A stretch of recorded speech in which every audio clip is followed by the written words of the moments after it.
Legjenda e muzikës turke Ibrahim Tatlises është larguar nga spitali në Stamboll, ku po trajtohej që prej 7 prillit dhe së fundmi i u nënshtrua një operacioni në fshiksën e tëmthit. Dalja e tij nga spitali u shoqërua me deklarata të forta të cilat kanë bërë bujë në Turqi dhe më gjerë. Gjatë prononcimit për mediat, Tatlises foli hapur për ditët e qëndrimit në spital dhe raportet brenda familjes, duke zbuluar se vetë kishte kërkuar që disa nga fëmijët e tij të mos lejoheshin ta vizitonin.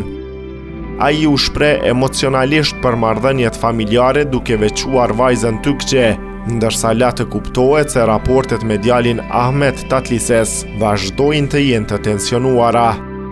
Jo të gjithë janë në vendin që meritojnë në zemrën time, deklaroi këngëtari duke shtuar se po të ishte në vendin e fëmijëve të tij, nuk do ta linte kur baban vetëm në një situatë të tillë.